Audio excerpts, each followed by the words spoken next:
Hey, this is Yagish Chhabra from Mudra Club. Today we're starting a new chapter, lesson 9th, Alternative Investment Fund. Alternative Investment Fund. Before we start, we show you uh, mechanism. A startup or mid-sized companies like Ola, या Paytm, etc. Companies want to capital to operating business or expanding business without making a public issue. Like Ola is a newly startup which is private company. So it's private company, तो वो capital race तो कर नहीं सकती from public issue. Bank के पास जाएगी, bank भी एक स्पेसिफाइड लिमिट के बाद लोन नहीं देता, तो वो कहाँ पर जाए जिससे वो कैपिटल बिल्ड करता. Alternative investment fund encourage startups or mid-sized companies to give the capital and part in equity capital. He established a fund with and raise money from investor by using units. AIF fund ऐसा investor है जो encourage करता है startups को कि आप grow करो और आपको हम कैपिटल देते हैं और उसके बदले वो इक्विटी शेयर में लेता है. अब AIF फंड के पास कहाँ से पैसा आता है? Investor purchase units and give money to the funds and earn return. मतलब यहाँ पर इन्वेस्टर्स AIF की यूनिट्स खरीदता है और उन्हें फंड देता है. और AIF फंड कहाँ पर देता है? स्टार्टअप और मिड साइज कंपनी में. मिड साइज कंपनी से जो रिटर्न आता है लाइक 10%, वी एज्यूम 10%, तो उसमें से 2% वो खुद रख लेगा और 8% इन्वेस्टर को बांट देगा. This is a mechanism of whole AIF. So SEBI had earlier framed the SEBI Venture Capital Regulation in 1996 VCF regulations to encourage investment into the startup and mid-sized company. Since the introduction of the VCF regulation, it was observed by the SEBI that the venture capital route being used by several other categories of funds, also such as private equity funds and real estate fund. जब सेबी ने VCF regulation 1996 में वो issue की थी, तो उनने इसलिए issue की थी कि वो स्टार्टअप और मिड साइज कंपनी को अनकरेज करेगा. बट जो VCF का रूट था वो बहुत सारी एंटिटीज यूज करने लगी लाइक प्राइवेट इक्विटी फंड और real estate fund. According to SEBI notified the AIF regulations to govern unregulated entities and create a level playing ground for the existing VCF. इसके बाद सेबी ने VCF रेगुलेशन को repeal कर दिया और नई रेगुलेशन AIF रेगुलेशंस 2012 में गवर्न की and create a level playing ground for the existing VCF. Introduction में वही दिया जो अभी अपन ने पढ़ा है. फॉरेन वेंचर कैपिटल रेगुलेशंस को उसने रिपील किया और AIF रेगुलेशन लेके आया. अब पढ़ते हैं इंपॉर्टेंट डेफिनेशंस. इंपॉर्टेंट डेफिनेशन में पहली है alternative investment fund. AIF means any fund established in India in the form of trust, company, LLP or body corporate. Means AIF किसी भी फॉर्म में establish हो सकता है. Is a privately pooled investment vehicle that collect funds from investor whether Indian or foreign for investing in it in accordance with the defined investment policy for the benefit of its investor. Is a privately pooled investment vehicle. Privately means the government, जो public sector का जो government है इसमें regulate नहीं करती, ये पूरा privately होता है. पूल्ड मतलब इन्वेस्टर एक स्विमिंग पूल में पानी की जगह पैसे डालते हैं तो वो पूल बन जाता है. इन्वेस्टमेंट व्हीकल, जो पूल बनता है उसे इन्वेस्ट करते हैं. जो इन्वेस्ट कौन करता है? AIF vehicle. That collects fund from investor whether Indian और फॉरेन, वो चाहे इंडियन इन्वेस्टर हो या फॉरेन से. Both are eligible to invest in pool. It is not covered under the SEBI Mutual Fund Regulation 1996, SEBI Collective Investment Scheme Regulation 1999 or any other regulation of SEBI which aims to regulate fund management activity. ये SEBI Mutual Fund Regulation में include नहीं होता, SEBI Collective Investment Scheme में regulate नहीं होता और any other regulation which aims to regulate fund management activity. The following are the specifically excluded from the purview of the AIF regulations. और ये कुछ पॉइंट्स दिए जो बिल्कुल ही कवर्ड नहीं होते. First is family trust, second is ESOP trust, third employ welfare trust, fourth holding company within the meaning of the section 246 of the companies act 2013, fifth other special purpose vehicle not established by fund manager including securitisation trust and regulated under the specific regulatory framework. Sixth, fund managed by the registered securitization company or reconstruction company or any such pool of fund which is directly regulated by any Indian regulator. So second is angel fund. Angel fund means a subcategory of venture capital fund category 1. ये venture capital fund की 3 category होती है, first, second, third. तो जो angel fund है वो category 1 में आता है. AIF fund that raises fund from angel investors that and invest in accordance with the provision of chapter 3A of the regulation. ये एंजल फंड में सिर्फ एंजल इन्वेस्टर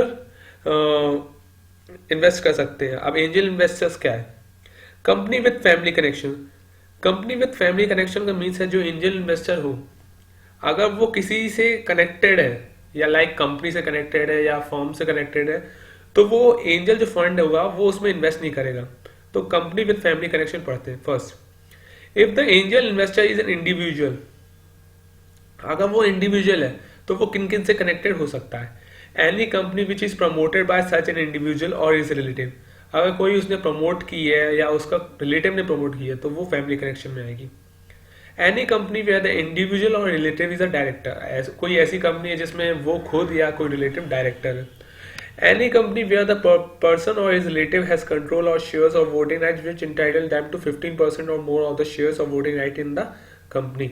अगर कोई ऐसी है जिसमें उसका कंट्रोल है, राइट और शेयर्स उसने 50% और 50% से ज्यादा खरीदी है, तो वो फैमिली कनेक्शन में है. If the angel investor is a body corporate. अगर एंजल इन्वेस्टर बॉडी कॉर्पोरेट है तो any company which is a subsidiary और होल्डिंग कंपनी. अगर कोई उसकी सब्सिडरी और होल्डिंग है तो वो. Any company which is a part of the same group और द सेम मैनेजमेंट. अगर सेम ग्रुप की और सेम मैनेजमेंट है वो. Any company where the body corporate और its director partner have control और शेयर्स और वोटिंग राइट विच इंटाइटल 15% और. अगर कोई कंपनी के डायरेक्टर या पार्टनर और खुद कंपनी ने 15% और मोर शेयर्स किसी कंपनी के खरीदे तो वो कंपनी विद फैमिली कनेक्शन है. अब है debt fund. These funds will primarily make investment in debt or debt security of listed or unlisted investee company. Hedge fund. Hedge fund may employ diverse or complex trading strategies and invest and trade in securities having diverse or complex products including listed or unlisted derivatives. Hedge fund मतलब protection, जो अपन को risk से protection देता है.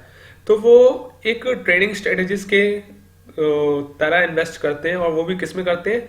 Listed और unlisted derivatives में. Infrastructure fund. These funds will primarily invest in unlisted security, partnership interest, or listed debt or securitized debt of the investee company or SPV vehicle, which engage in or fund for the purpose of operating and holding a infrastructure project. वो unlisted security, partnership interest, listed debt और securitised date में invest कर सकता है. वो भी किसके? Investee company के और एसपीवी. वो किस में एंगेज होने चाहिए?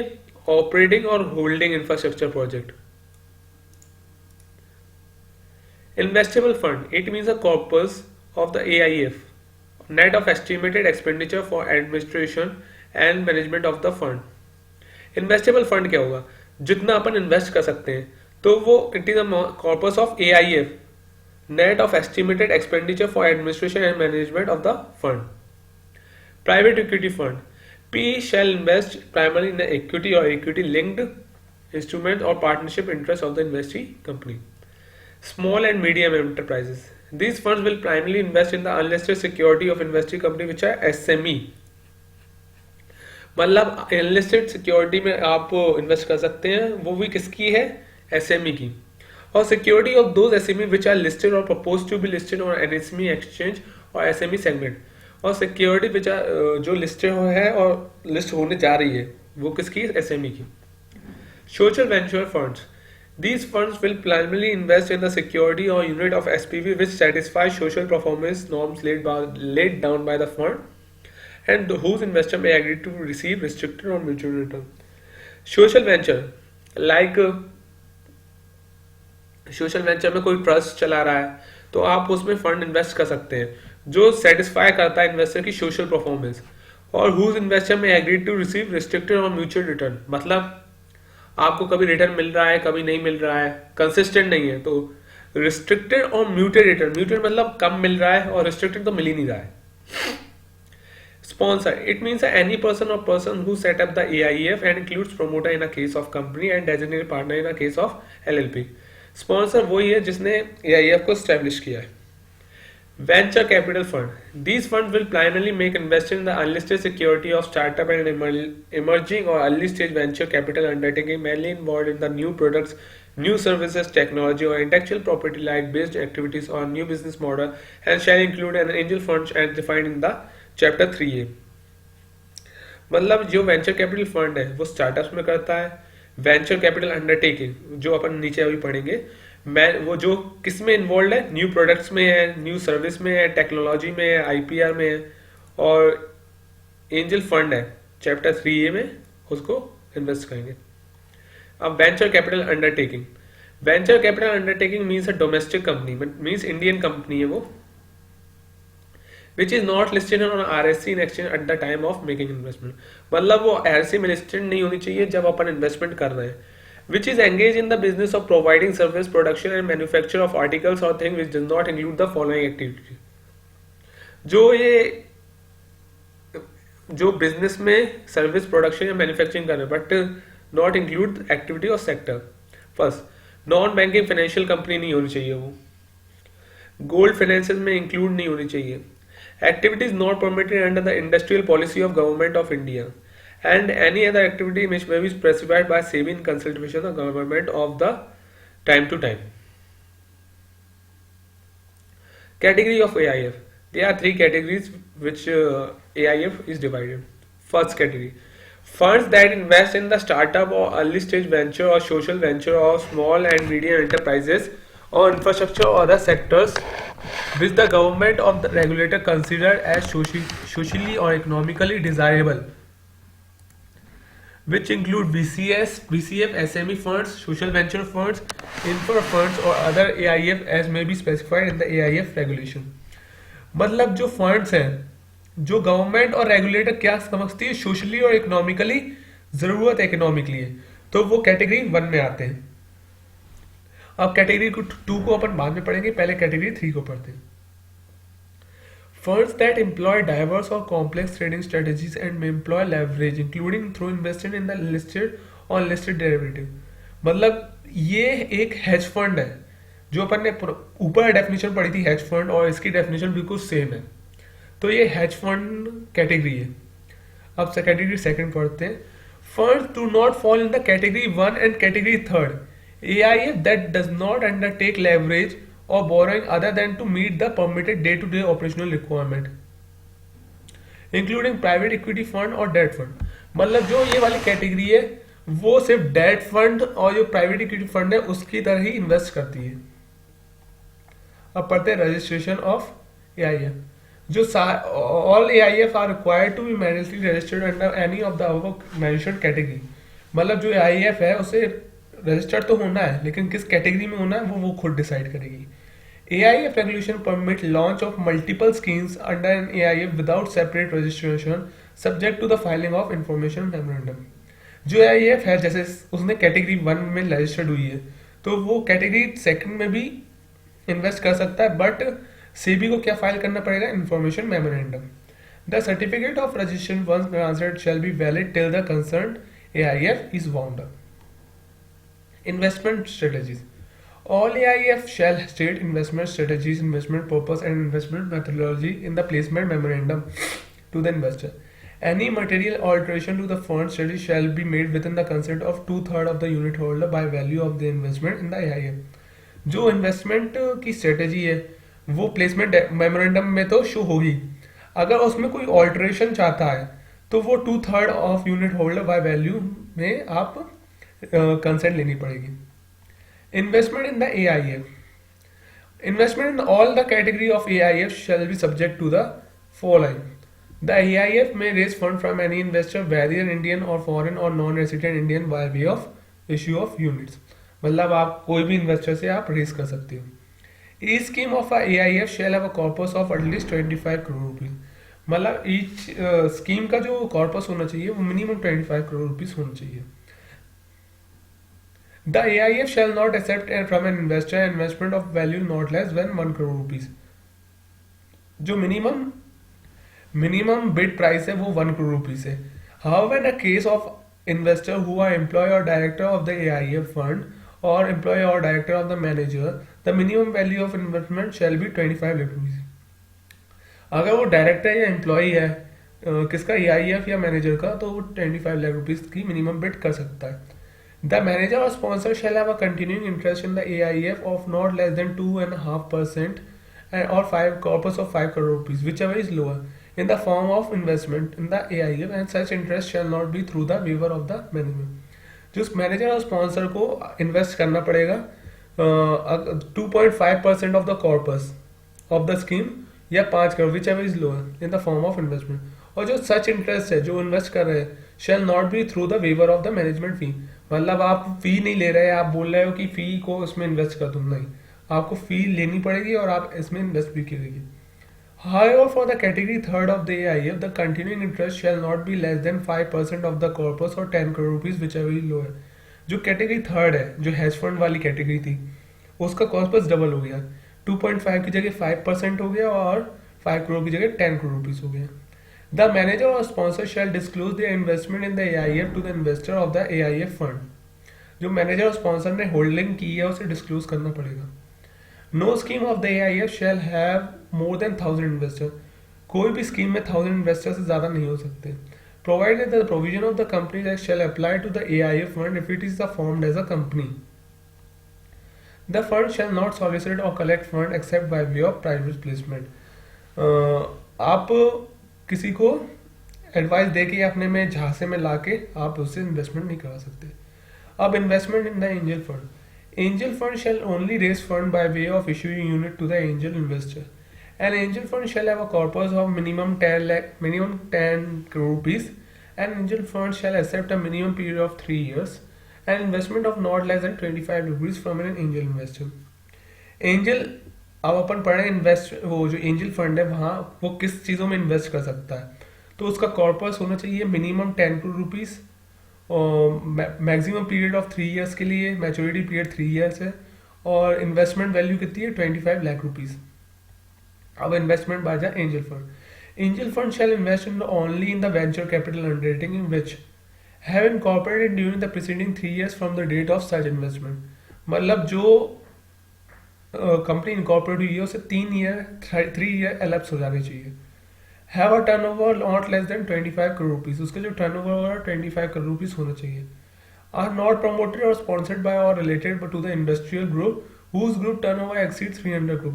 वो ऐसे कोई ग्रुप से प्रमोटेड नहीं होनी चाहिए जिस ग्रुप का टर्नओवर 300 करोड़ रुपीज से ज्यादा है. Are not company with family connection. जो फैमिली कनेक्शन की अपन डेफिनेशन पढ़ी थी वो उसमें वो कोई कंपनी नहीं होनी चाहिए. Investment by an angel fund in the venture capital undertaking shell not be less than 50 lakh rupees और 5 करोड़ रुपीज. एक कंपनी में ना तो 50 लाख से कम ना तो 5 करोड़ रुपीज से ज्यादा इन्वेस्ट कर सकते हैं. Investment by an angel fund in the venture capital undertaking shall be lock in period for a period of 3 year. जो इन्वेस्टमेंट कहेंगे एंजल फंड में वो 3 ईयर के लॉकिंग पीरियड होगा. Angel fund shall not invest in associate. जो angel fund होंगे वो associate में इन्वेस्ट नहीं करेंगे. Angel fund shall not invest more than 25% of the total investment under all scheme in venture capital fund. जो angel fund की जो सारी स्कीम होगी उसका 25% वो उससे ज्यादा 25% से ज्यादा एक वेंचर कैपिटल अंडरटेकिंग में नहीं कर सकता. General investment and condition restriction. AIF fund may invest in security of a company incorporated outside India subject to such condition or guideline that may be stipulated or issued by the RBI or SEBI from time to time. जो AIF है अगर वो बाहर investment करना चाहता है वो तो SEBI और RBI की गाइडलाइन फॉलो करनी पड़ेंगी. Co investment in the investing company by manager और sponsor shall not be more favourable than offer to the AIF. अगर को इन्वेस्टमेंट कौन कर रहा है, मैनेजर और स्पॉन्सर, मतलब अपने ही फंड में खुद इन्वेस्ट कर रहा है तो वो वैसी टर्म्स में इन्वेस्ट कर सकता है जैसे अदर एप्लीकेंट को टर्म्स दिए. Category 1 and category 2 of the AIF shall invest not more than 25% of the investable fund in one investing company. जो फर्स्ट और सेकंड कैटेगरी है वो 25% से ज्यादा एक इन्वेस्टिंग कंपनी में इन्वेस्ट नहीं करेगी. Category third of the AIF shall invest not more than 10% of the investable fund in more than in one investing company.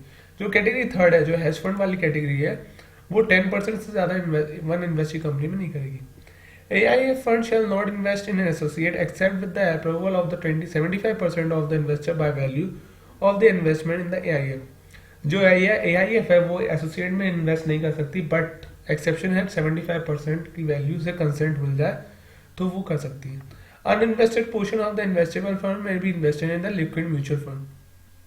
मतलब जो जब इन्वेस्ट किया उसके बाद भी थोड़ा पैसा बचा है तो वो लिक्विड म्यूचुअल फंड या बैंक डिपॉजिट में आप कर सकते हो. AIF fund may act as a nominated investor as specified in clause B और sub regulation 1 of the regulation 106N of the SEBI ICAI regulation. Key features of the AIF category. Category 1, category 2 and category 3. Minimum tenure of 3 year. Close-ended scheme. The tenure may be extended for a period of 2 years only with the prior approval of 2/3 of the unit holder by value of the investor. Category और category 2 का minimum tenure है 3 years और close ended scheme है और tenure extend हो सकता है 2 years के लिए, बट अप्रूवल लेनी पड़ेगी 2/3 of the unit holder by value of the investor. Category 3 का no minimum tenure prescribe. Open ended भी हो सकती है, क्लोज एंडेड भी हो सकती है. The tenure may be extended for further period of 2 years in the close of close-ended, subject to the approval of the 2/3 of the unit holder by value of the investors. Leverage and hedging. Shall not borrow or leverage except for meeting ordinary funding requirement which shall not exceed 30 days. The borrowing cannot on more than 4 occasions in a year and cannot be more than 10% of the investable funds. Category 2. Shall not borrow or leverage except for meeting the temporary funding requirement which shall not exceed 30 days. The borrowing cannot be on more than 4 occasions in a year, cannot exceed 10% of the investable fund. Funds may engage in hedging subject to the guideline as specified in SEBI. May leverage or borrow subject to the consent from investor and maximum limit as specified from SEBI. Investment in one investee company. Shall not invest more than 20% of any further investment fund in one investee company or maximum 10% of the investment fund in one investee company. Tax pass through. Category 1 AI will be considered as eventual capital funds companies for the purpose of section 1023 FB of the income tax. The income from the category 2 will not exempt under the 1023 FB of the income tax act, and taxation of such fund will depend on the legal status of the fund and company, LLP or trust. AIF must disclose to the investor the valuation procedure and the methodology for the valuing assets. Valuing should be carried out by the independent valuer once in every 6 months. The period can be extended to the 1 year with the prior approval of the 75% of the investors. AIF must disclose the valuation procedure and methodology for valuing assets. AIF to ensure that the calculation of the NAV is independent from the fund management function of the AIF. NAV to be disclosed to the investors as per the regulations. Within 180 days from the end of the year, an annual report is required to be presented to the investors. Within 180 days from the end of the year, an annual report is required to be presented to the investors. Within 60 days from the end of the quarter is also required to provide a quarterly report to the investors. Placement document. Alternative investment for an angel fund can raise fund through privately placement by issue of information memorandum or placement memorandum by whatever name fund. मतलब जो fund raise करती है AIF या angel funds from the investor, तो वो placement memorandum issue करती है like a prospectus. Schemes. The angel fund may launch scheme subject to the filing of scheme memorandum at least 10 working days prior to the launch of the scheme of the SEBI. Such scheme memorandum shall contain all material information about the investment proposed under such scheme, and no scheme of the angel fund shall have more than 49 angel investors. जो angel fund launch करेगी scheme, वो memorandum को 10 days prior to the launch of scheme वो सेबी में file करेगी. मतलब 10 दिन पहले जो लॉन्च करेगी एंजल फंड उसके पहले. Such scheme memorandum shall contain all material information about the investment proposed under this scheme. जो information memorandum है वो पूरी information investment की रखेगा. No scheme of the angel fund shall have more than 49 angel investor. 49 investor से ज़्यादा नहीं होना चाहिए. Listing. Unit of a close-ended AIF may be listed on a stock exchange subject to the minimum tradable lot of 1 crore rupees. Listing of the AIF funds unit shall be permitted only after final close of the fund or scheme. Unit of the angel fund shall not be listed on any RSC. जो ये close ended schemes की जो units होंगी वो listing होगी with a minimum traded lot of 1 crore rupees. Transparency. Transparency have a lot of points. The all alternative investment funds shall ensure transparency and disclosure of information to the investor on the following. जो if है वो उसे transparency रखनी चाहिए और disclosure रखनी चाहिए. तो they are lot of points which we अपन डायरेक्ट जनरल ऑब्लिगेशन पे आते हैं. All alternative investment funds shall review policy and procedure and the implementation on a regular basis as a result of a business development to ensure their continued operation. जो AIF है उसे review policy और procedure from time to time करना चाहिए. The sponsor or manager of the AIF shall appoint a custodian registered with the SEBI for safekeeping of security if the corpus of the AIF shall is more than 500 crore rupees. However, the manager or sponsor of the category 3rd AIF shall appoint such custodian irrespective of the size of the corpus of the AIF. जो manager और sponsor को trustee appoint करना चाहिए अगर corpus है 500 crore rupees. But category 3rd में corpus मायने नहीं रखता, आपको रखना ही है trustee. All AIF funds shall inform SEBI in case of any change in sponsor, manager or designated partner or any material change from the information provided by the AIF at the time of applicable or registration. अगर कोई change होता है like sponsor change है, manager change है और designated partner change है तो आपको सेबी को इन्फॉर्म करना है. In a case of change in control of the AIF, अगर कोई कंट्रोल में चेंज है या स्पॉन्सर या manager prior approval of SEBI has to be taken by the AIF. The books of account of AIF shall be audited annually by the qualified auditor. Manager की क्या obligation है? Address all the investor complaint provided to SEBI any information sought by the SEBI, maintain all record as being specified by the SEBI, take all steps to address and conflict of interest as specified in the regulation, ensure transparency and disclosures as specified in these regulations. Records कितने maintain करने हैं? Assets का record, valuation policy and practices, investment strategies, particular of investor and their contribution, rationale for investment made. अब winding up. AIF fund shall be set up as a trust shall be wound up with the when a trending of AIF or all scheme launched by the AIF as mentioned in the placement document is over. मतलब जो schemes की maturity period आया वो खत्म हो गया. If it is the opinion of the trustee और the trustee company at the minute that the AIF shall be wounded in the interest of the investor. अगर ट्रस्टी को लगता है कि AIF को बंद करना चाहिए क्योंकि इन्वेस्टर्स का कोई इंटरेस्ट कन्फ्लिक्ट हो रहा है तो वो बंद कर देगा. If the 75% of the investor by value of the investment in the AIF fund pass a resolution of the meeting of the unit holder that AIF fund shall be wound up.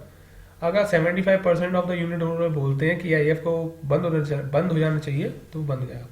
और अगर सेबी उसको direct करे interest of the, अगर AIF shall be set up as a LLP तो वो wound up होगा LLP partnership act के तहत. When the tenure of the AIF or all scheme launched by the AIF as mentioned in the placement document is over, 75% of the investment by value of the investment अगर वो चाहते हैं तो वो बंद हो जाएगा अगर सेबी ने डायरेक्ट किया. An AIF fund shall be set up as a company shall be wounded in according with the Companies Act. अगर वो बॉडी कॉर्पोरेट से हुआ तो वो स्टैट्यूट उसे बताएगा कैसे बंद होता है. The trustee or the trustee company or the board of director or the designated partner of the AIF as a case may shall intimate SEBI and investor of the circumstances leading to the winding up of the AIF. जो trustee है वो intimate करेगा सेबी को कि ऐसे circumstances आ रहे हैं कि मुझे AIF बंद करना पड़ेगा. On or from the date of intimation, no further investment shall be made on behalf of the AIF. Within 1 year from the date of intimation, the assets shall be liquidated and proceed according to the investor, and the AIF shall be distributed to them after satisfying all the liabilities. Subject to the condition if any contained in the placement memorandum or contribution agreement or subscription agreement, as the case may be, specific distribution of asset in the AIF shall be made by the AIF at any time, including on winding up as per the preference of the investor after obtaining approval of the at least 95% of the investor by value of the investment in the AIF. Upon winding up of the AIF, the certificates of registration shall be surrendered to the SEBI. Thank you for this watching video and please subscribe.